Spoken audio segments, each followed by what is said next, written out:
Also zuallererst möchte ich eigentlich ein ganz großes Dankeschön ausrichten an euch alle, die gestern da waren. Und ich vermute mal, die nicht da waren, werden in etwa auch die Liste so unterstützen. Wir haben eigentlich eine ganz starke Liste gewählt. Ich habe nochmal drüber geschaut. Ich freue mich über jeden Kandidaten, der da drauf steht. Das ist ein super Team. Und dafür möchte ich jetzt von allen einfach einen ganz großen Applaus.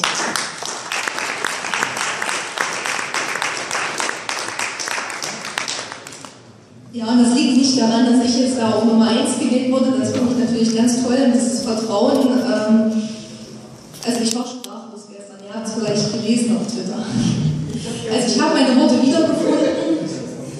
Und jetzt war das natürlich nur der erste Schritt, den wir gestern getan haben, auf dem Weg zur Landtagswahl, also dem Einzug in das Landtagsparlament. Ich gehe ganz fest davon aus, dass wir das schaffen. Aber wir werden es nicht alleine schaffen.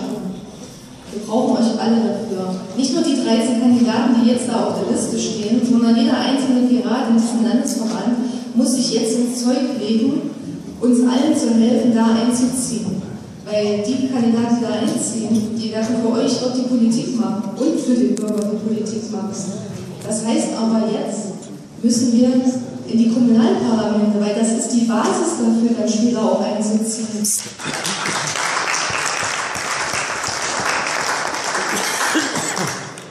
Daher verspreche ich hier und jetzt, die Wahl, die Stadtratswahl mit all meinen Kräften zu unterstützen als Landtagskandidat.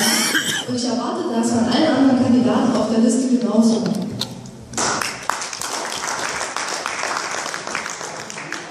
Jetzt interessiert euch vielleicht auch, was sind denn jetzt die nächsten Schritte? Was werden wir denn jetzt machen? Jetzt werden wir uns erstmal zusammenfinden, werden schauen, wo sind unsere Themen. Und die sind wirklich sehr schön verteilt, deswegen habe ich auch von der starken Liste geredet. Ich bin da echt stolz drauf, dass wir da jedes Themengebiet abdecken können und werden da auch Gruppen bilden. Ich werde da persönlich, ich denke, das hat alle anderen auch mal den Piraten ansprechen, der mir versprochen hat, zu helfen und zur Mitarbeit einladen.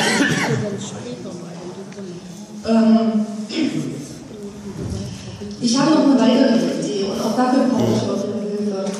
Ich möchte nicht nur davon reden, dass wir Lösungen haben. Ich möchte diese Lösung schon in der Tasche haben. Das heißt, wenn wir zum Beispiel von dem Problem Zimmermann reden, dann wissen wir doch, an welcher Stelle wir da drehen müssen, um etwas zu ändern. Die Regierung ist nicht in der Lage, sie will es nicht ändern, aber ich denke, wir können das. Wir sollten eine Gesetzesvorlage schon vorher machen, sollten sie medial vertreten und sollten sagen, wenn ihr uns jetzt wählt und wir ziehen den Landtag ein, dann ist es der erste Schritt, den wir einbringen. Wir werden dafür sorgen, die politischen Beamten einfach abzustumpfen. Wir brauchen keinen Regierungssprecher, der ein politischer Beamter ist, der einfach mal in den Ruhestand versetzen wird. Ja. Und damit ziehen wir ein. Wir werden die Lösung schon vorher anbieten und nicht erst, wenn wir drin sind.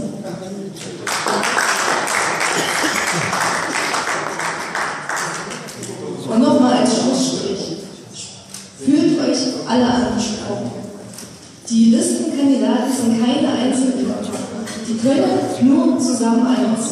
Das heißt, wir müssen unsere Unterschiede jetzt mal wieder runterfahren. Wir haben so viele Gemeinsamkeiten und für die gilt es zu kämpfen. Und für die möchte ich dieses Parlament einziehen. Und das mit euch.